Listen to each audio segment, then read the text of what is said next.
तो study of matter,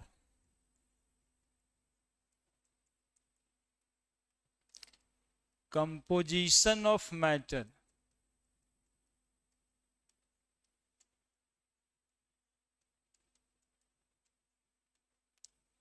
and changes takes place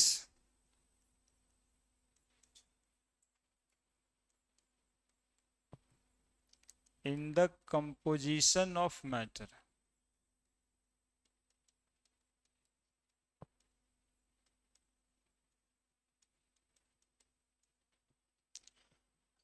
cold chemistry है ना। अब कोल्ड और डील्स ये सब का जरूरत नहीं है शॉर्टकट में, है ना।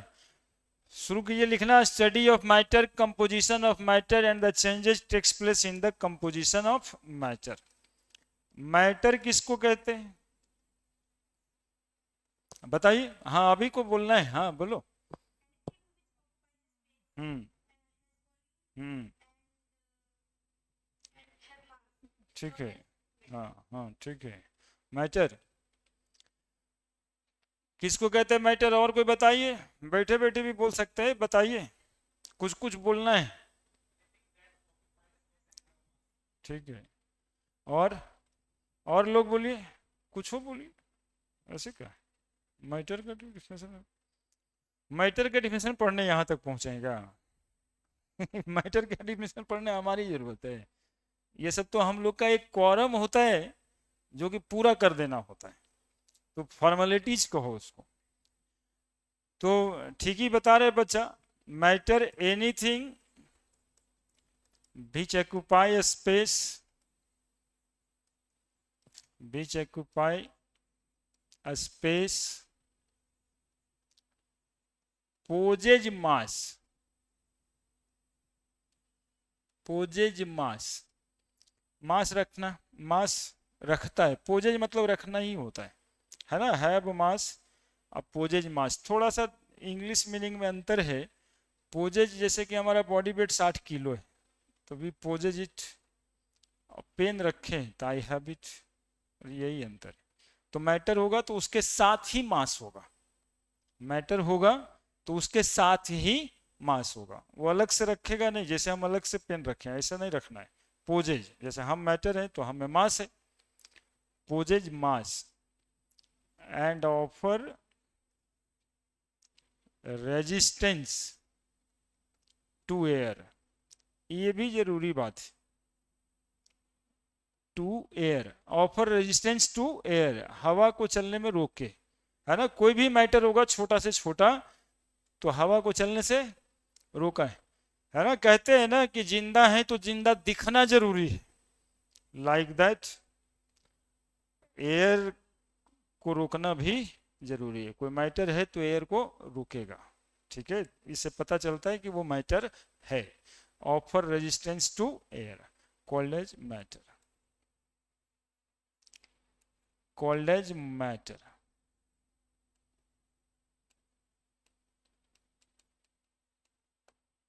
Called as matter. Composition of matter देखते हैं। आप लोग बताएं, एयर एक मैटर है क्या? खुद एयर एक मैटर है क्या? हाँ एयर, एयर मैटर है, गैस तो है ही है। एयर एक मैटर है क्योंकि एयर में मास होता है, ऑक्सीजन नाइट्रोजन एयर ही तो है, तो ऑक्सीजन का मास होता है, नाइट्रोजन में मास होता है, तो जिसको मास होता है वो मैटर है। तो एयर भी एक मैटर है। तो एग्जाम्पल देते हैं हम, इससे बढ़िया एग्जाम्पल और होगा क्या। मैटर में कौन सा मैटर का एग्जाम्पल दिए? एयर। वैसे तो समझ ही रहे हैं, सब कुछ मैटर है जो दिखाई पड़ रहा है, लेकिन एयर भी मैटर है। अब इस एयर में हम कंपोजिशन जानना चाहते हैं एयर का, कि एयर में क्या क्या चीज है, ठीक है। एयर किस चीज से बना है, that is called composition. Composition मतलब संरचना हुआ हिंदी में।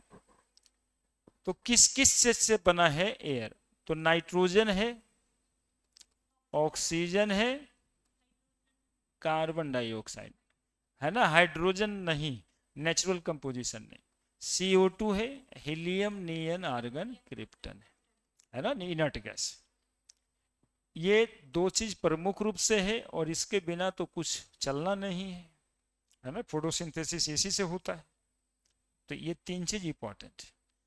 अब देखो, जैसे ही बात खुला मैटर का, उसमें आ गया ना molecule, nitrogen, oxygen, carbon dioxide आ गया ना, ये केमिस्ट्री जैसा लगने लगा ना।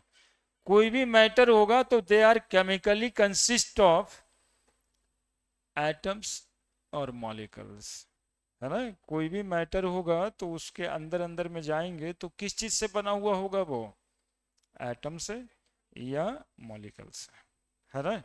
यही बात कहते हैं। तो इसी डिफिनेशन को ऊपर ऊपर लोग कहते हैं स्टडी ऑफ एटम्स, मॉलिक्यूल। हमने कहा मैटर, कंपोजिशन ऑफ मैटर। किसी चीज का कंपोजिशन ढूंढेंगे तो आपको कोई ना कोई केमिस्ट्री का एटम, मॉलिक्यूल ही मिलेगा। ठीक है। अब ये changes takes place in the composition of matter क्या होता है ये समझाएंगे। लिख लो, लिख लो, बस शांति से ही, कोई जल्दी नहीं है।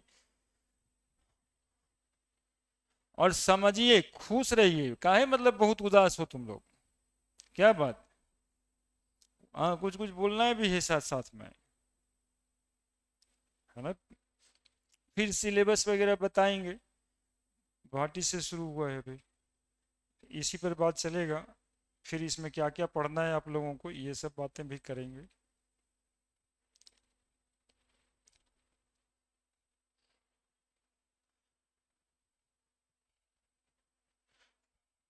दुनिया में कोई भी मैटर होगा तो वो कंसिस्ट करेगा कोई ना कोई एटम से, कोई कोई ना कोई मॉलिक्यूल से, है ना। हाथ में पेन है तो कार्बन का पॉलीमर है, नहीं, प्लास्टिक से ही तो बना है। जिसे लिखा रहा है वो ग्रेफाइट है। लेकिन किसके बारे में बात करते हो, ईटा के बारे में बात करते हो। तो ईटा भी बना है मॉलिक्यूल से, हम कहेंगे कैल्शियम कार्बोनेट इज देयर, है ना। बालू मॉलिक्यूल से बना है, silicon oxide is there, SiO2। तो किसकी बात करें, दुनिया में जितने भी मैटर है ना, वो सब कहीं ना कोई मॉलिक्यूल से बना है, और वो मॉलिक्यूल एटम से बना है। तो एटम एंड मॉलिक्यूल में ही पूरा का पूरा मैटर आ जाता है। अब changes takes place in the composition of air को हम कैसे समझेंगे, लिख लिए हैं, लिख दिए हैं सब। अब देखिए, नाइट्रोजन का परसेंटेज कितना है एयर में, 78%। ऑक्सीजन कितना परसेंट, 21%। और कार्बन डाइऑक्साइड 0.03, हाँ 0.03%। ये नेचुरल परसेंटेज है, रिमेनिंग आर दिस। अब ये CO2 का परसेंटेज ना, लोग कहता है ना ग्लोबल वार्मिंग होने वाला, नहीं, टीवी में रोज चिल्लाता, अभी भी चिल्ला रहा है, इतना ग्लोबल वार्मिंग हो गया। तो CO2 का बढ़ना ही ग्लोबल वार्मिंग का काउज करता है। क्योंकि ये मॉलिक्यूल, क्यों ग्लोबल वार्मिंग का काउज करता है, क्योंकि ये मॉलिक्यूल हीट एब्जॉर्ब करता अपने में, हीट से टूटता नहीं है, हीट को एब्जॉर्ब करके रखता है। तो CO2 जितना बढ़ेगा उतना ज्यादा वो मॉलिक्यूल हीट एब्जॉर्ब करके रखेगा, समझ रहे हैं। तो इसके बढ़ने नहीं देना चाहिए, लेकिन ये बढ़ता है, ह्यूमन एक्टिविटी से बढ़ता है। और 0.03 से बढ़ के 0.034% हो गया। That is change in the composition of matter, changes takes place in the composition of matter. तो ये जो बदलाव आया, कितना बदलाव आया, 0.004%, ये चेंज हुआ, ये चेंज हुआ। इतना ही जो बदलाव आया, इसी के लिए हल्ला कर रहा है सबकी ग्लोबल वार्मिंग हो जाएगा, CO2 बढ़ गया।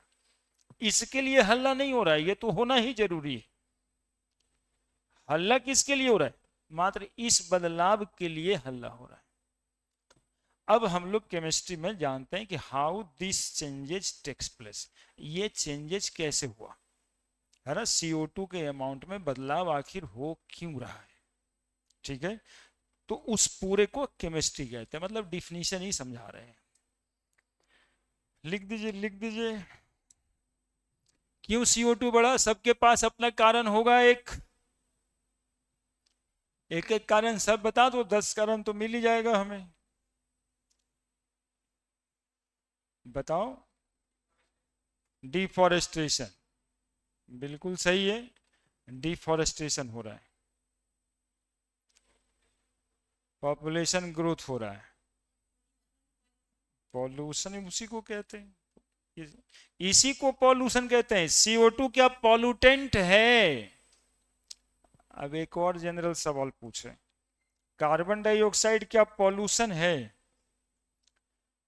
नहीं, ये इंक्रीज इन अमाउंट पॉल्यूटेंट्स है ना। कार्बन डाइऑक्साइड का बढ़ जाना पॉल्यूशन है ना, कार्बन डाइऑक्साइड का बढ़ जाना पॉल्यूशन है। वैसे तो CO2 का नेचुरल कंपोजिशन प्रेजेंस होना ही चाहिए। तो ये जो चेंजेज हुआ, ये क्यों हुआ? How the changes takes place, how, है ना, ऐसे लिख देना है, हाउ चेंजेस कैसे हुआ। हाँ, हाँ ठीक है, कार्बन का इमिशन हो रहा है, ठीक है। हाँ, तो रीजन में पहला रीजन यहाँ पे लिखने लायक हमें डिफॉरेस्टेशन लग रहा है। डिफॉरेस्टेशन, अर्बनाइजेशन, चलिए ये भी ठीक है। जंगल काटिए कि ना जगह शहर बसा रहे हैं, तो ये तो उसी में मिल जाता है ना, लेकिन है अलग अलग है। हम क्या बताएंगे अब सुनिएगा। सुबह उठते ही घर में चाय चाहिए, कैसे बनेगा? सिलेंडर में गैस होता है घर में? नहीं, नहीं होता। क्या होता है उसमें? Butane, CO2 plus H2O। देखते रहना है अभी। ये हो गया ब्यूटेन, ये है आपका मीथेन। तो चाय पीने के लिए ब्यूटेन जलाए, क्या निकला? CO2। अब चाय पी के CNG वाला टेम्पू पे बैठ गए ऑफिस जाने के लिए, क्या निकला? कहाँ छोड़ रहे हैं? या फिर अपना कार पे आप बैठ गए तो क्या जलेगा? पेट्रोल जलेगा। पेट्रोल निकलेगा क्या उससे? CO2 नहीं। या फिर डीजल वाला बस पे बैठ गए या कार पे बैठ गए, डीजल वाले, निकलेगा क्या उससे? CO2 प्लस H2O, है ना। नहीं तो पटना में किरोसिन वाला टेम्पो भी चलता है, जिससे धुआं निकलते रहता है, यह है किरोसिन। अब बताइए, चाय पीने से ऑफिस जाने तक निकल क्या रहा है? CO2 plus H2O। कभी रुकेगा यह? न चाय पीना रुकेगा न तो ऑफिस जाना रुकेगा। तो CO2 निकलना कैसे बंद होगा? CO2 का अमाउंट पर सेकंड बढ़ता जा रहा पूरे पूरे विश्व में, है ना। इंडिया जिम्मेदार नहीं है, पूरा विश्व ही इसके लिए जिम्मेदार है, और ये रुकेगा नहीं। अपार्ट फ्रॉम दिस, अर्बनाइजेशन, वो सब जो भी है, पॉपुलेशन ग्रोथ, वो सब भी नहीं रुकेगा, लेकिन ये भी तो रुकेगा नहीं। अब ये बताओ कि ये बोर्ड केमिस्ट्री का लग रहा है कि फिजिक्स का कि मैथ का? बस हमको यही बताना था। Study of matter, composition of matter, and how the changes in composition of matter, composition of matter में बदलाव क्यों आता है, इतने बात को समझना केमिस्ट्री कहलाता है। मैटर, मैटर है क्या, मैटर किस किस चीजों से बना है, और मैटर जिस भी चीज से बना है उसके परसेंटेज अमाउंट में कोई बदलाव यदि हो रहा है तो उसके क्या कारण है। तो कारण जानेंगे तो रिएक्शन आ जाएगा। इवन आपके बॉडी में जो सुबह से लेकर शाम तक डाइजेशन का प्रोसेस होता रहता है, that is full chemistry. Protein खाए, पेप्सिन एंजाइम लगेगा, एमिनो एसिड में टूटेगा। फैट खाए, लाइपेज एंजाइम लगेगा, फैटी एसिड ग्लिसरॉल में टूटेगा। नहीं, कार्बोहाइड्रेट खाइएगा, वहां भी माल्टेज है ना, या माइलेज, सुक्रेज, ये सब एंजाइम है जो कार्बोहाइड्रेट पे लगेगा और उसको ग्लूकोज में तोड़ेगा। They will reaction. ज्यादा एनर्जी है तो ज्यादा खा लिए तो ज्यादा एनर्जी होगा, कम एनर्जी महसूस कर रहे हैं, जो भी चेंजेज आप में हो रहा है ये कोई ना कोई रिएक्शन का कारण ही है। ठीक है, दैट इज कॉल्ड केमिस्ट्री, है ना। तो मैटर, मैटर किस चीज से बना है, और मैटर जिस चीज से भी बना है उसके परसेंटेज अमाउंट में कोई बदलाव, इतना सारी बात को पढ़ेंगे तो उसको कह देते हैं केमिस्ट्री। अब इसमें अमाउंट की मेजरमेंट करेंगे कि कितना ग्राम मीथेन जल के कितना CO2 निकला, या कितना मोल मीथेन कितना CO2 निकाला, कितना मोल हेक्सेन कितना मोल CO2 निकाला। तो जब अमाउंट की बात करेंगे तो केमिस्ट्री का एक ब्रांच आ जाएगा, that is called physical chemistry, है ना। जैसे कोई जनरल कंपटीशन करता है तो बोला आज भैया का फिजिकल टेस्ट था, तो फिजिकल टेस्ट था मतलब नपवाने गया था कि सीना कितना है, लंबाई कितना है, चौड़ाई कितना है, कूदता कितना है, दैट इज फिजिकल ही। ये फिजिकल का हमेशा मतलब होता है कैलकुलेशन। ठीक है, तो केमिस्ट्री में जब कैलकुलेशंस आएंगे तो फिजिकल केमिस्ट्री। कार्बन और उसका कंपाउंड के बारे में स्टडी पढ़ना करना होगा, ऑर्गेनिक केमिस्ट्री। और कार्बन छोड़ के बाकी सारे कंपाउंड की स्टडी करेंगे इन ऑर्गेनिक केमिस्ट्री में। ये तीन तरह की केमिस्ट्री होती है ना। हालांकि एक चौथा केमिस्ट्री भी मिलेगा जिसमें carbohydrate, fat, protein, DNA, RNA के बारे में जानना है, उसको बायोमोलिकुलर चैप्टर में आता है, और उसको हम लोग बायोकेमिस्ट्री भी कहते हैं, है ना। तो बायोकेमिस्ट्री भी हो जाता है। लिख दीजिए, हाउ में लिख दीजिए कारण।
कितना सा तो लिख रही है, ठीक है।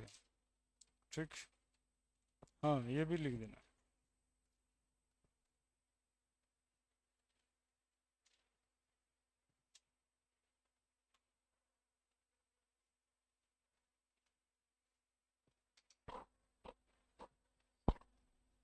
दो रिएक्शन इधर लिखे। पॉपुलेशन ग्रोथ की बात किए थे आप लोग। पॉपुलेशन बढ़ने से हो क्या रहा है, they all respire every second. तो रिस्पिरेशन में जो रिएक्शन है C6H12O6 की, क्या बोलते हैं इसको? हाँ, ग्लूकोज। ग्लूकोज बोलते हैं, है ना। कार्बोहाइड्रेट में सब कुछ आ जाता है, ग्लूकोज, सुक्रोज, स्टार्च, नहीं। इस पार्टिकुलर मॉलिक्यूल को ग्लूकोज बोलते हैं। ऑक्सीजन के प्रेजेंस में जलेगा और बॉडी में CO2 प्लस H2O प्रोड्यूस करेगा। तो हर पल रिस्पिरेशन हो रहा है, पॉपुलेशन बढ़ रहा है, तो यहां से भी CO2 निकल रहा है।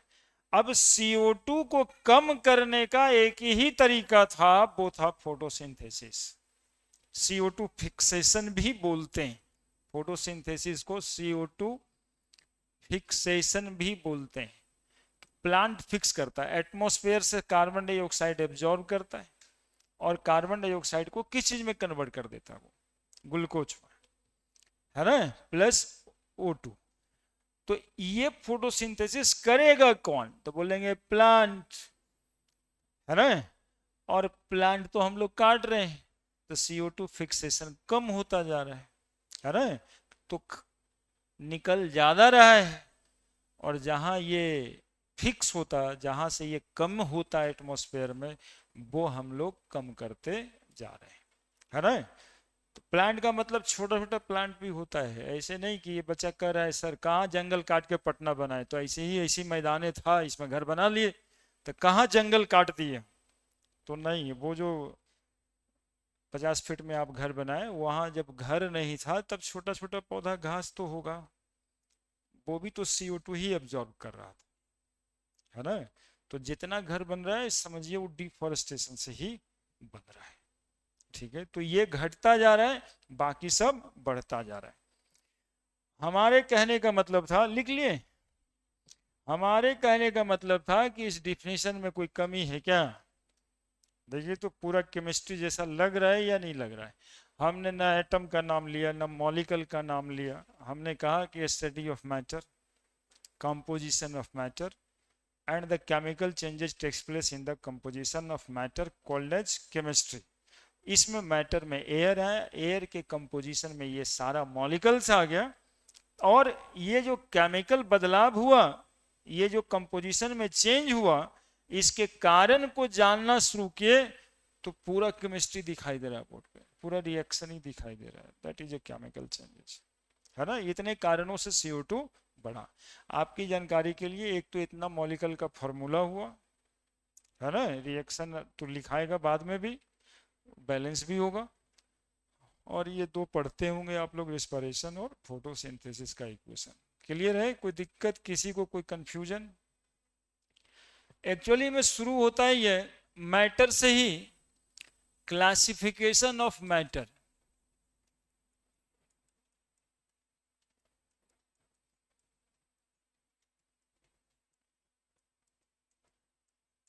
चूंकि स्टडी ऑफ मैटर है, तो क्लासिफिकेशन ऑफ मैटर हमारा केमिस्ट्री में ही पढ़ना होता है। मैटर को एक्चुअली में हम लोग दो तरह से क्लासिफाई करते हैं, एक फिजिकल क्लासिफिकेशन और दूसरा केमिकल क्लासिफिकेशन।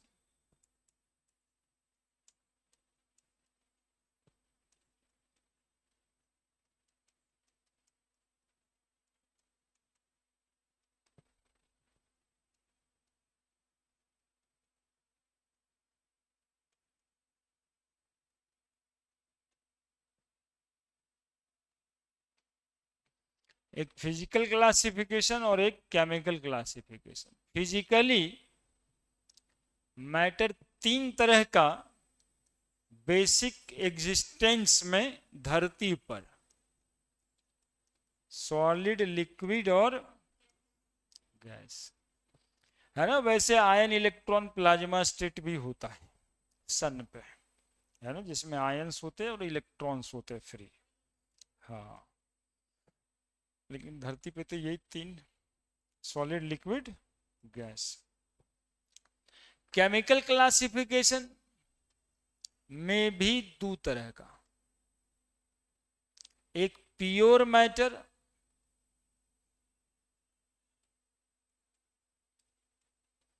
एक इम्प्योर मैटर।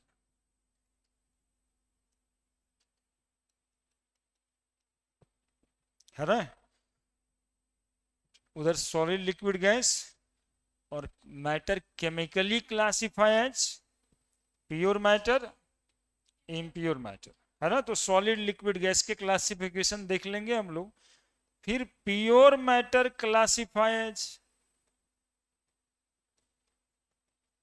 क्लासिफिकेशन यहाँ पे सिर्फ देख रहे हैं हम लोग, ये सब देखेंगे, सॉलिड, लिक्विड, गैस भी स्टेट्स देख लेंगे।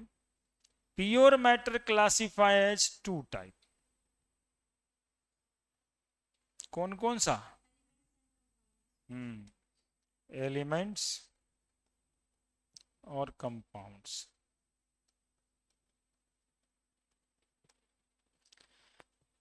और इम्प्योर मैटर को मिक्सचर भी कहते हैं, impure matter called as mixture. Impure matter called as mixture. Mixture भी दो तरह का, एक होमोजेनियस और एक हेट्रोजेनियस।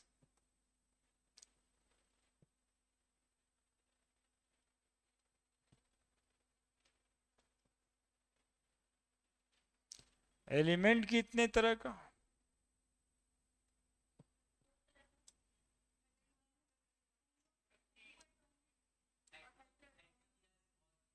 हम्म एलिमेंट एक्चुअली में तीन तरह का। हाँ, मेटल, नॉन मेटल और मेटल वाइड्स।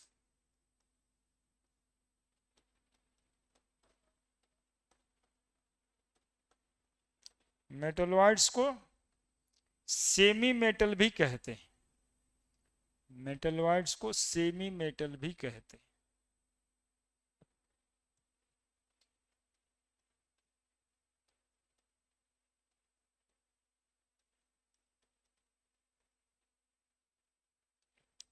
मिक्सचर दो तरह का, मिक्सचर भी दो तरह का, होमोजेनियस और हेट्रोजेनियस।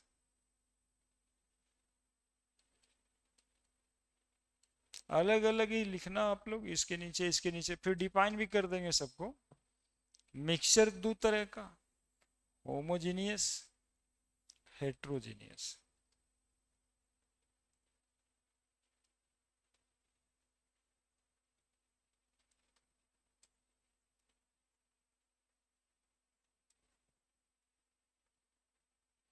है ना, होमोजेनियस मिक्सचर में ट्रू सॉल्यूशन आता है, होमोजेनियस मिक्सचर में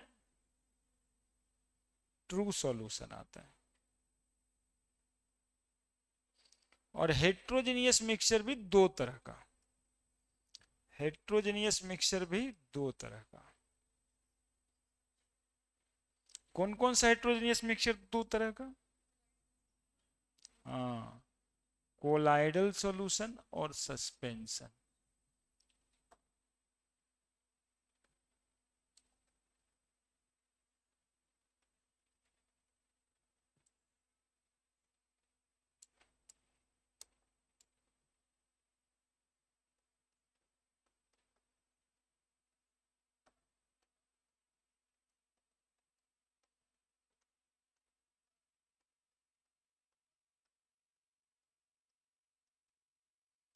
कोलाइडल सॉल्यूशन एंड सस्पेंशन, तो देखो तीन तरह का सॉल्यूशन हो गया, ट्रू सॉल्यूशन, कोलाइडल सॉल्यूशन और सस्पेंशन। लिखो,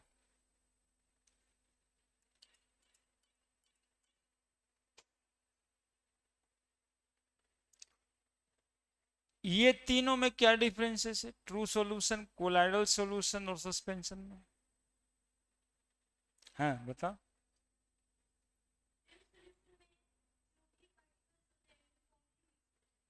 ठीक ठीक है।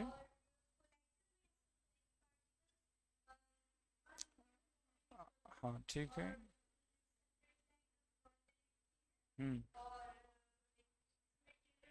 हम्म शो करता है। हाँ हाँ हाँ ठीक है। हम्म हम्म। कितना होता है बड़ा ये पता है? हाँ बैठ। ठीक है बैठो। यही बताना है हमें यहाँ पे तुरंत में। ये जानकारी होना चाहिए। ट्रू सॉल्यूशन के पार्टिकल साइज 10⁻⁻10 है ना।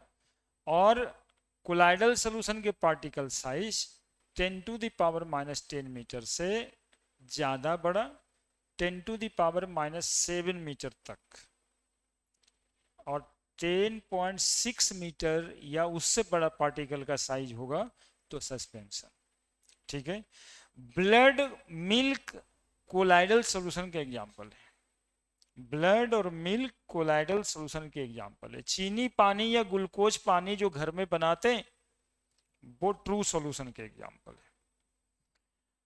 और मड वाटर, चौक वाटर, या डॉक्टर साहब जितना दवाई को बोलते हैं हिला के पीजिएगा, नहीं बोतल में कप सिरप रहता है, मतलब पीने से पहले सिरप हिला लीजिएगा। कॉन्सेप्ट यही है कि उसके पार्टिकल नीचे बैठ जाते हैं। तो यदि पार्टिकल नीचे बैठ जाने वाला सॉल्यूशन है तो उसको क्या कहते हैं?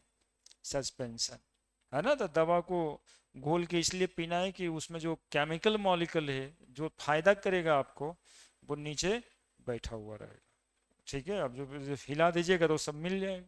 तो सस्पेंशन जनरली पार्टिकल बैठ जाने वाले को।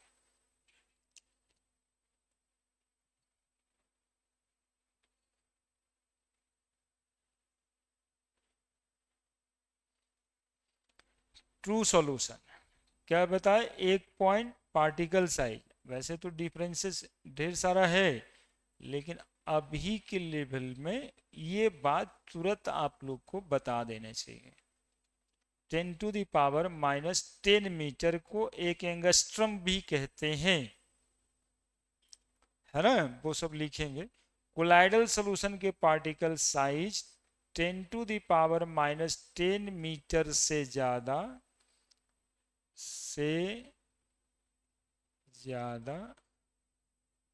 10⁻⁻7 मीटर तक।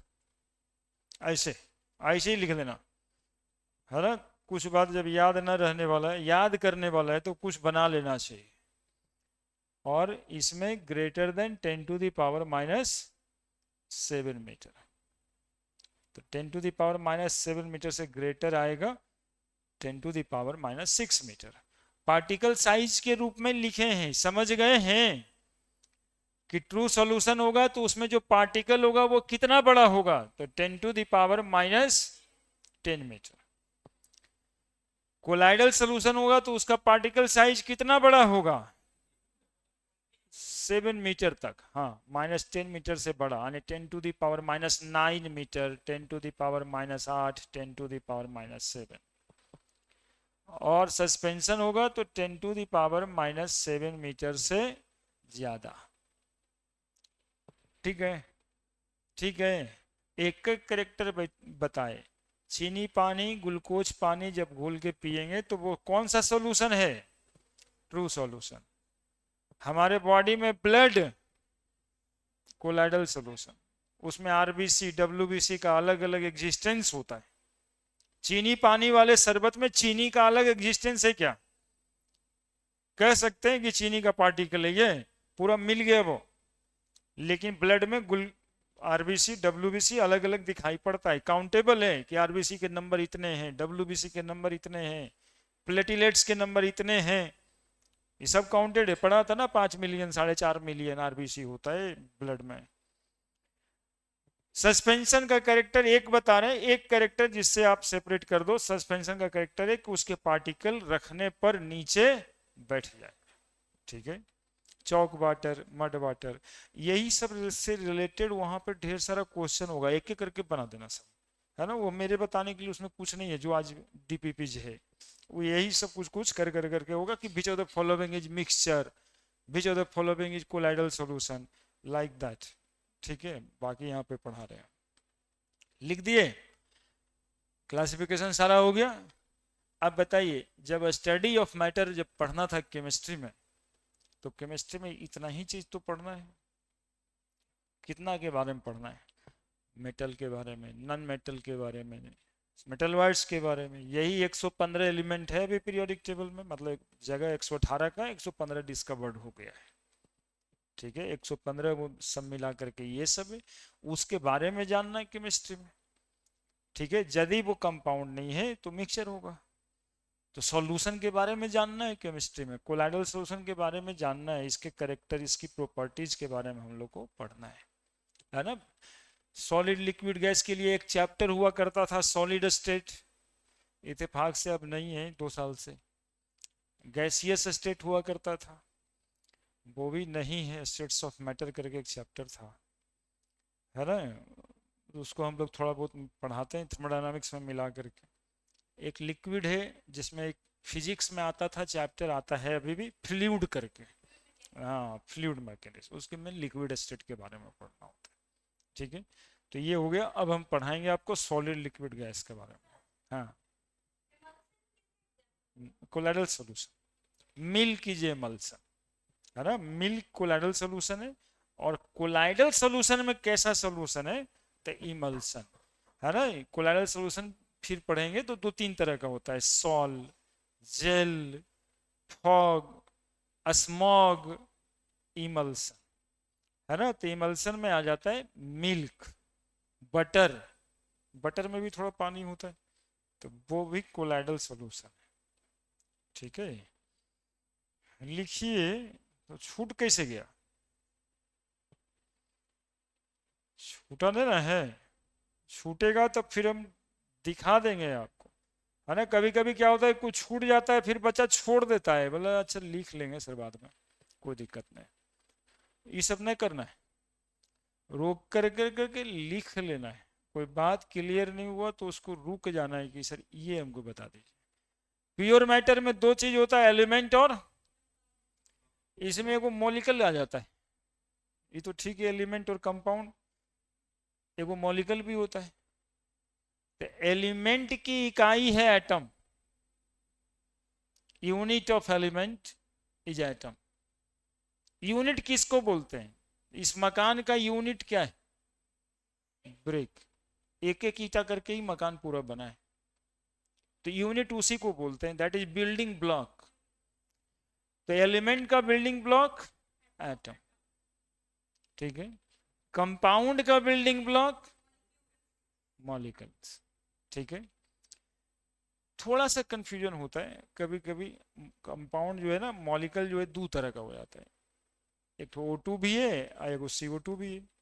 तो ये होमो एटॉमिक और ये हेट्रो एटॉमिक, ठीक है, होमो एटॉमिक हेट्रो एटॉमिक, इस सब पर बात आगे बताएंगे।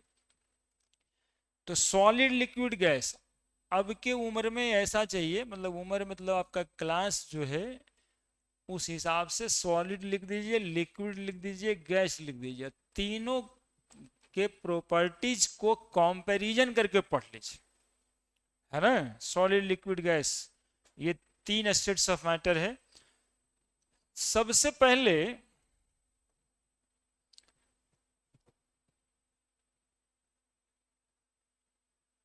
देखो, हम कुछ बना रहे हैं, पढ़ाई जो है ना ऑल अबाउट ब्रेन डेवलपमेंट ही होता है, चीजों को जानना सिर्फ नहीं, प्रोसेस करना कि कैसे कैसे बातें हैं, क्या कर रहे हैं हम, क्या किए हैं, जरा कोई बताएंगे, कोई एक्सप्लेन करेंगे कि हम क्या किए हैं, क्या किए हैं हम, हाँ बताइए, हाँ बताइए। हाँ पार्टिकल्स है, इसमें क्या डिफरेंसेस दिखाई दे रहा है, बस यही है, ठीक है बच्चे, यही है। हमने पार्टिकल्स बनाया है सॉलिड का, पार्टिकल बनाया लिक्विड का, पार्टिकल बनाया है यहाँ पे स्पेस ज्यादा दिखाई दे रहा है, यहाँ पे स्पेस कम दिखाई दे रहा है, यहाँ पे सबसे कम दिखाई दे रहा है।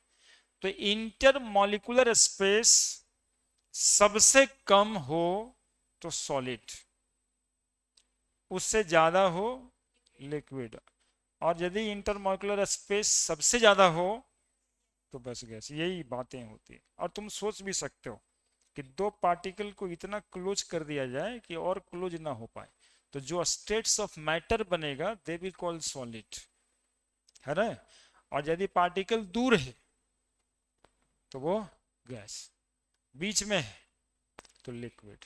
ठीक है, तो हमने बनाया intermolecular space.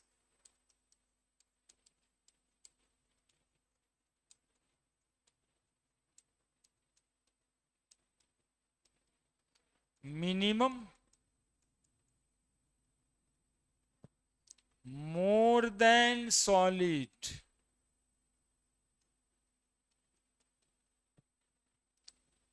Maximum. Intermolecular space, intermolecular space से ही एक रिलेटेड टर्म है इंटरमॉलिक्यूलर फोर्स ऑफ अट्रैक्शन, है ना। वैंडरवाल फोर्स ऑफ अट्रैक्शन भी बोलते हैं। इंटरमॉलिक्यूलर फोर्स सबसे ज्यादा कहां पे? सॉलिड। देखो जब स्पेस कमेगा ना दो पार्टिकल के बीच, तो फोर्स ऑफ अट्रैक्शन बढ़ जाएगा। ये हम लोगों में भी होता है, हम लोग के बीच का स्पेस भी घटेगा, मतलब यही है कि दोनों के बीच फोर्स ऑफ अट्रैक्शन बढ़ा हुआ है।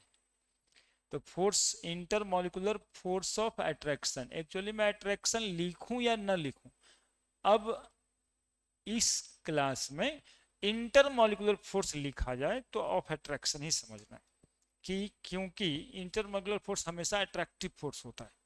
अब जैसे ग्रेविटेशनल फोर्स कोई कह दे लगेगा, तो क्या रिपल्सन लगेगा क्या? ग्रेविटेशनल फोर्स कह रहा है मतलब हमेशा ही अट्रैक्शन कह रहा है। ठीक है, तो intermolecular force of attraction solid में मैक्सिमम है ना, ये लेस देन सॉलिड, और ये मिनिमम। मिनिमम इंटरमॉलिक्यूलर फोर्स हो गया। अब इसी के कारण साइज शेप आएगा। सॉलिड का साइज शेप फिक्स होता है, लिक्विड का साइज शेप देखो A/C लिखे according to nature of pot, बर्तन के हिसाब से ढल जाता है। जैसे बर्तन में रखिए लिक्विड वैसे ही हो जाएगा, है ना। नॉट फिक्स का मतलब यही है। और गैस का साइज से तो कुछ भी नहीं होता, होता है क्या? हाँ, indefinite, not fix, indefinite.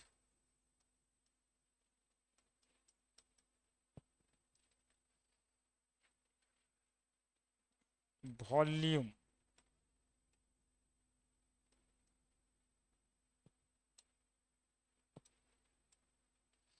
Size और शेप एक ही में लिख दिए, ठीक ही है। वॉल्यूम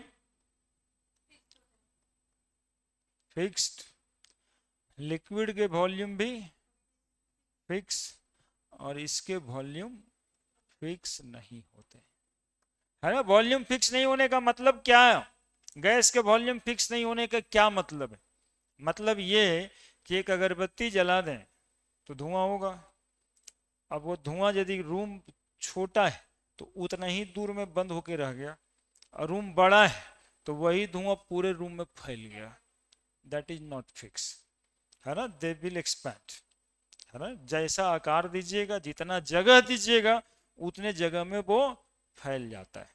ऐसा भी नहीं कि अगरबत्ती हम यहाँ जलाएंगे वहां राहुल गांधी को सूंघने लगेगा कि वाह क्या स्मेल आ रहा है, ऐसा है क्या? नॉट फिक्स का मतलब वैसा भी नहीं समझना है, ठीक है, लेकिन हाँ एक छोटे से रूम में एक बड़ा रूम कर देंगे तब भी वो फैल जाएगा, दैट इज नॉट फिक्स। ठीक है। अब यदि कोई पूछे कि सॉलिड का साइज से फिक्स होता है जबकि गैस का नहीं, क्यों? यही इंटरमोलिकुलर फोर्स या इंटरमोलिकुलर स्पेस आप जवाब में कह सकते हैं।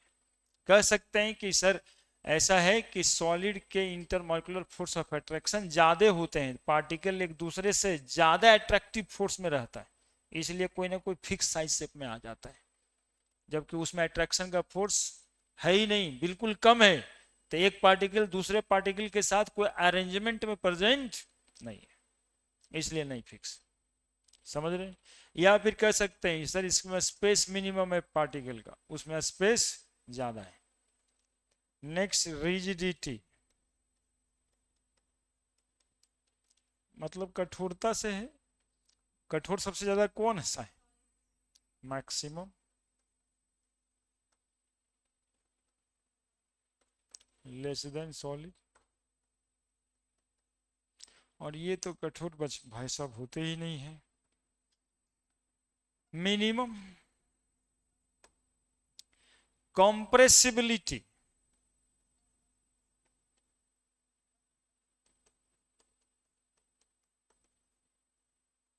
दबाव, कॉम्प्रेसिबल, सॉलिड बिल्कुल कॉम्प्रेसिबल नहीं होता है या कम होता है, मिनिमम है ना, नेग्लिजिबल अमाउंट में, मिनिमम, मोर देन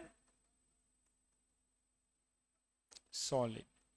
और ये जो कंप्रेसिबल मैक्सिमम है, जितना कॉम्प्रेस कर सकते हैं आप कंप्रेस्ड हो जाता है ना, मैक्सिमम। हाँ हम्म, हम्म,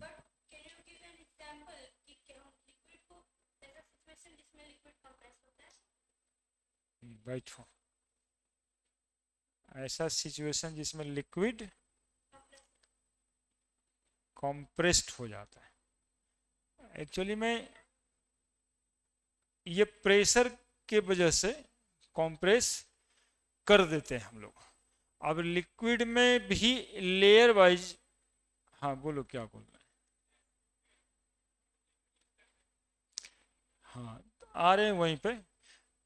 कितने सारे चीज ऐसे होते हैं, जैसे कि सिंपल एलपीजी को ही देख लो, एलपीजी गैस होता है, लेकिन सिलेंडर में जाने के बाद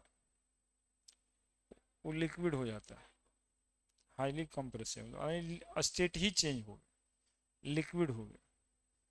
अब लिक्विड्स के लेयर्स होंगे जिसको सरफेस टेंशन से जोड़ के कहा जाता है, एक लेयर दूसरे लेयर पे फोर्स लगाता है, ठीक है, दे विल कंप्रेस्ड।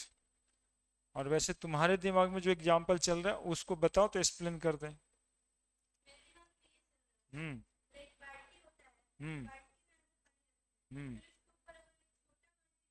हम्म हम्म नहीं, नहीं हुआ।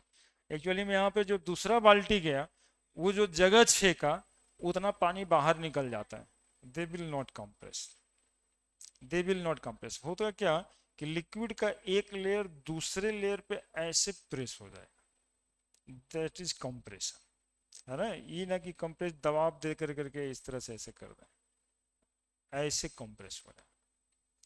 जैसे फोम वगैरह में देखता होगा, एक दबाव दो तो नीचे दबता है, और यदि ऐसे करके ढकेल दें तो ऐसे करके नहीं, वो थोड़ा सा टेढ़ा हो जाएगा, थोड़ा सा कोना से चला जाएगा, तो उस तरह का compression, that is more than solid. Noticeable नहीं है, नोटिसेबल कंप्रेशन गैस में है ना, कि गैस को जितना कंप्रेस कर दें। एक थर्मल एनर्जी या इंटरनल एनर्जी करके बात होती है, इंटरनल एनर्जी,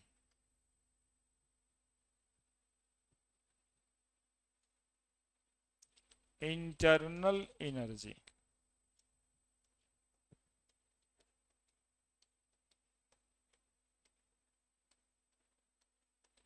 इंटरनल एनर्जी मतलब है कि आंतरिक ऊर्जा, कितना एनर्जी पे वो स्टेट एग्जिस्ट करता है।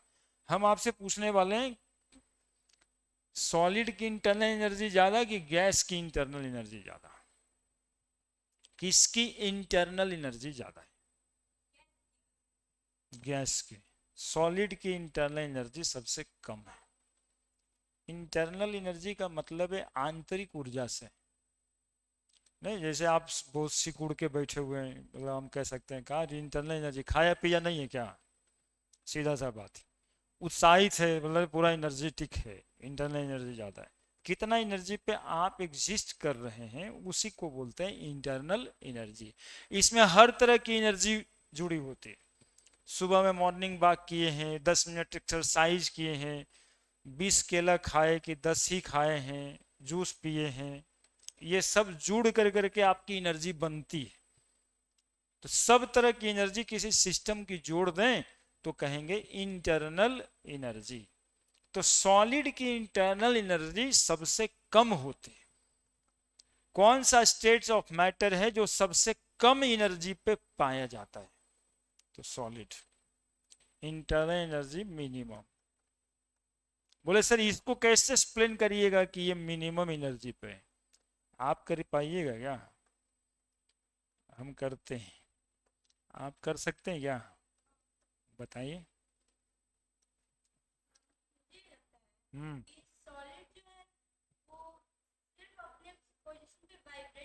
हम्म। हम्म। हाँ हाँ बैठिए। हाँ हाँ ठीक। ठीक।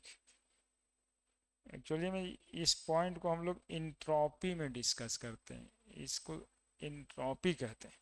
इसको जो है ना हम लोग ऐसे समझ सकते हैं कि सॉलिड को हीट करते हैं तब लिक्विड बनता है, और लिक्विड को हीट करते हैं तब गैस बनता है। सॉलिड को सॉलिड को हीट करते हैं, सॉलिड को हीट किया जाता है तब लिक्विड बनता है, लिक्विड को हीट किया जाता है तब गैस बनता है। यानी सॉलिड जितने एनर्जी पे था उससे हम लोग 100 जूल एनर्जी दिए, ज्यादा दिए, तब ना लिक्विड बना। और लिक्विड को 100-200 जूल और दिए तब जाके गैस बना। तब बताओ सबसे ज्यादा एनर्जी पे कौन है? गैस है। दैट इज इंटरनल एनर्जी ज्यादा है।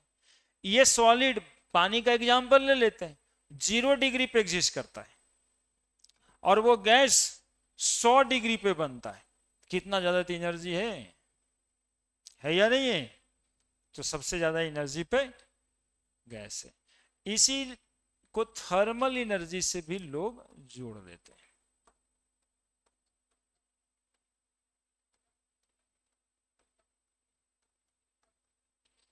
थर्मल एनर्जी में भी मिनिमम, मोर देन सॉलिड,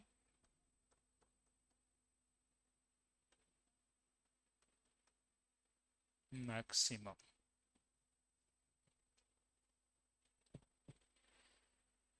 क्या दिक्कत? कुछ हो गया है? अच्छा, आगे आ जाओ।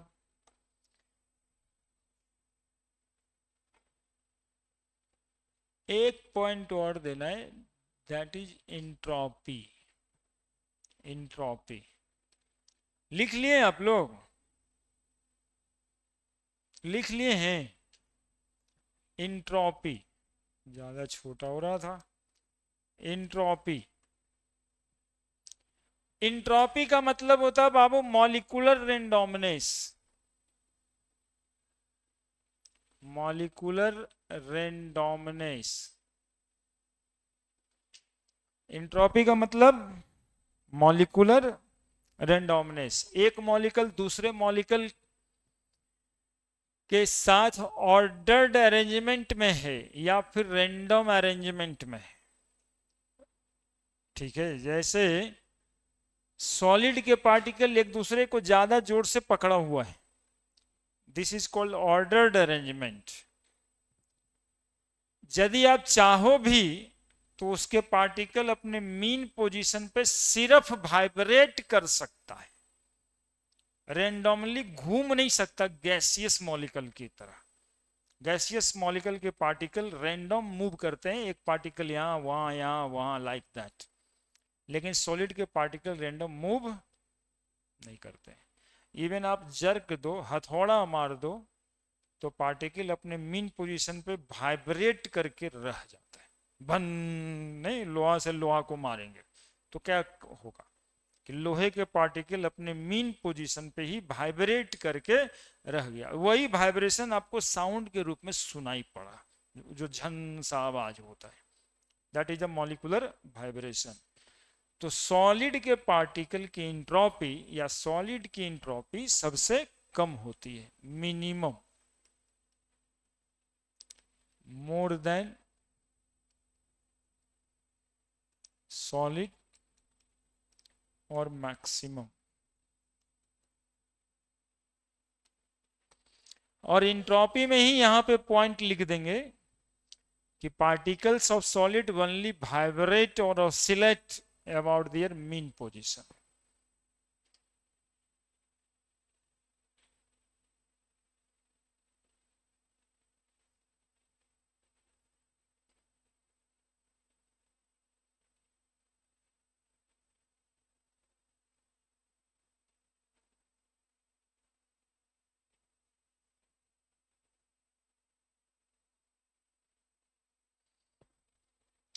Particle of solid vibrate about their mean position.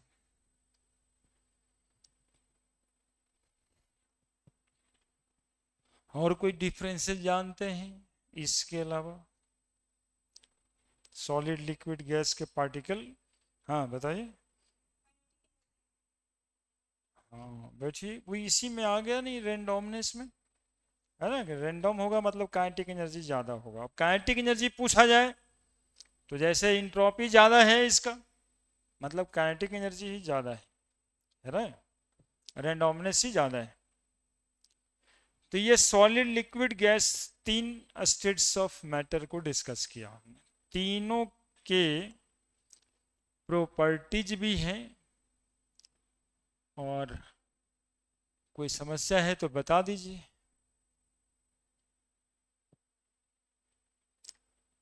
ये जो इंटरमॉलिक्यूलर फोर्स है ये कितने तरह का होता है? हाँ, इंटरमॉलिक्यूलर फोर्स जो है ना ये दो तरह का होता है। एक होता है कोहेसिव फोर्स और एक होता है एडहेसिव फोर्स।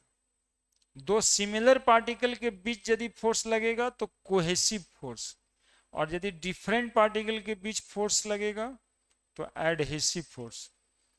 हाँ, उसको भी नोट कर लीजिए। अभी इसके ये सब बेसिक बात है, ये सब को फिर बाद में बताया कम जाता है, मतलब इसका चर्चा आगे आता नहीं है और जानना भी जरूरी रहता है। और बात ऐसा है ना कि कोई पूछ दे और नहीं जानते तो बोले पढ़ता क्या है, अरे यो नहीं जानता तब क्या पढ़ता है, तो ये बेइज्जती वाला बात है।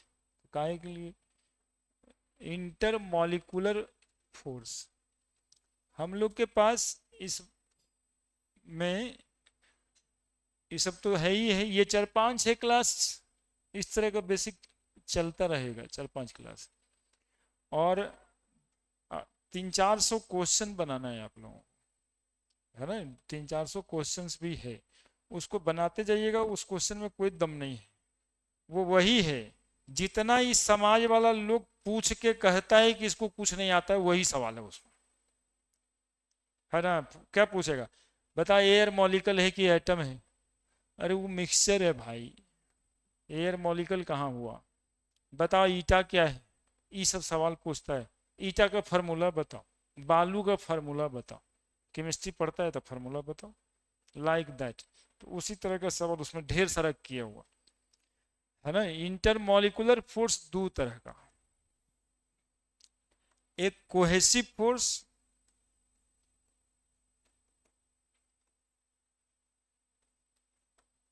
और एक एडहेसिव फोर्स।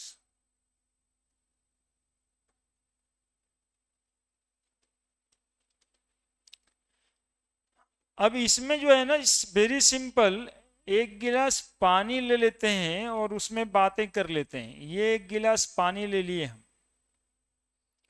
अब पानी जो यहाँ पे बनाएंगे तो पानी तो ब्लू होता है ना।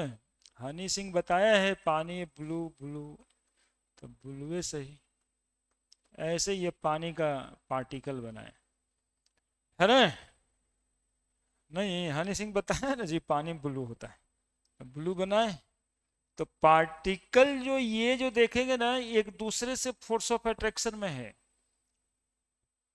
तभी गिलास को यदि कोना कर देंगे लाइक दैट, ऐसे कर देते हैं गिलास को, हम इस तरह से प्लेस कर देते हैं, तो ये जो ब्लू ब्लू पानी है ये इसका लेवल ऐसे हो जाएगा। इसका क्या मतलब? इसका मतलब है कि एक पार्टिकल दूसरे पार्टिकल को क्या किया हुआ है, अट्रैक्ट किया हुआ है। जिधर एक हो जाएगा सब उधरे जाएगा। ऐसे से ऐसे हिलाए तो सब के सब पार्टिकल का ओरिएंटेशन उधर ही हो गया, है ना। तो ये जो फोर्स है ना इसको कहते हैं फोर्स ऑफ कोहेशन। यही कोहेसिव फोर्स है, ठीक है। अब एक गिलास पानी आप किसी को देते हैं और गिलास में ये पार्टिकल ऐसे सटा रह जाता है, एक आध को आदमी समाज में इसनो घूमते रहेगा कि गिलास का पानी नहीं देखेगा, इस सटल पार्टिकल को देखेगा। कि गिलास ही गंदा है, पानी क्या पिए। ये एडेसिव फोर्स है ना। मतलब इतना पानी पीना है वो गंदा नहीं है, ये दो गो चार गो बूंद सट गया गंदा हो गया। एक्चुअली में वो कह रहे हैं कि वो पार्टिकल जो वाटर का है वो ग्लास के पार्टिकल के साथ फोर्स ऑफ अट्रैक्शन में। तो डिफरेंट पार्टिकल के बीच जब फोर्स ऑफ अट्रैक्शन लगता है तो उसको क्या कहते हैं, एडेसिव फोर्स कहते हैं। और हम लोग इसको इंग्लिश में बोलते हैं कि some droplets of water is adhere on the glass. Adhere on the glass, absorb नहीं, एडहेयर ऑन द ग्लास, मतलब वो उसी फोर्स ऑफ अट्रैक्शन से सटा हुआ है। कोहेसिव फोर्स, इंटरमॉलिक्यूलर फोर्स, रुक जाओ, intermolecular force of attraction between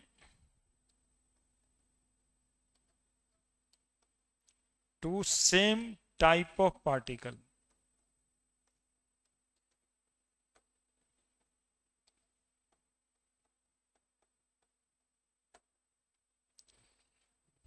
two same type of particle के बीच यदि इंटरमॉलिक्यूलर फोर्स है तो उसको कोहेसिव फोर्स कहेंगे।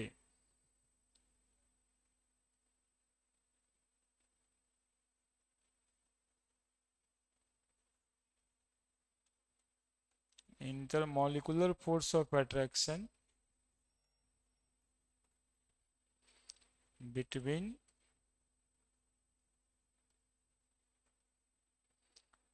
To different type of particle. Different type क्या हुआ यहां पे, glass and water. Example, force of attraction in between glass and water.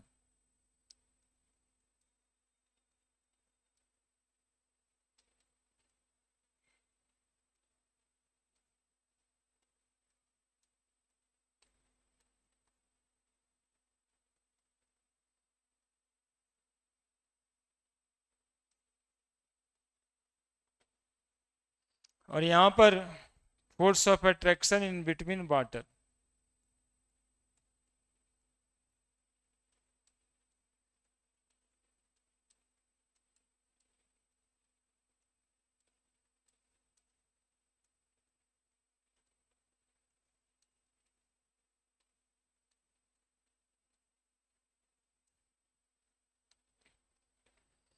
और फोटो बना देना ग्लास वाला, वो इंपॉर्टेंट, उससे समझ आएगा।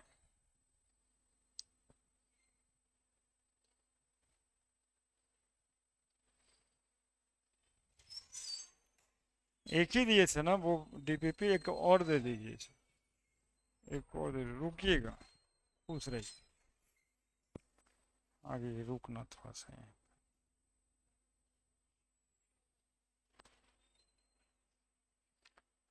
अरे अभी छोड़े नहीं है भाई, एक तो वो ले रहा है, बाकी तुम लोग भी जो है रुक, दे दीजिए तो ये भी। हाँ इसी में उसको बंद किया, और 50 क्वेश्चन दिलवा देते हैं, बता बनाना थोड़ा सा देखें ये सीट हम। अभी ये हो गया इंटरमोलर फोर्स के बारे में। इसमें आगे एलिमेंट्स वगैरह भी है। एटॉमिसिटी किसको कहते हैं? कंस्टिट्यूटिंग ए मॉलिक्यूल। इसमें एक पलटो तो शुरुआत में एक 16 नंबर क्वेश्चन है, उसमें S8 लिखा हुआ है, SB हो गया है, इसको सही कर लो। 16 नंबर क्वेश्चन में देखो तो 16 नंबर क्वेश्चन देख लेना, SB लिखा हुआ है।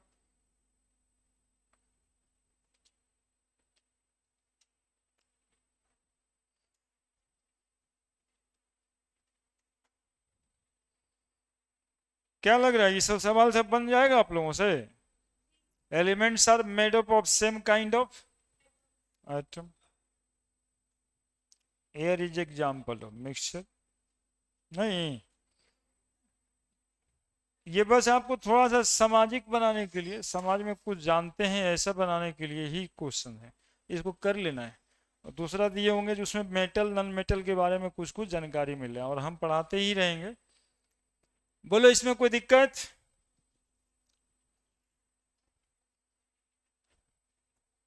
बस इतना ही आज, अगले दिन फिर आइएगा, अभी आप लोग का क्लास भी होगा, क्लास कर लीजिए, कोई दिक्कत होने पर पूछ लीजिएगा।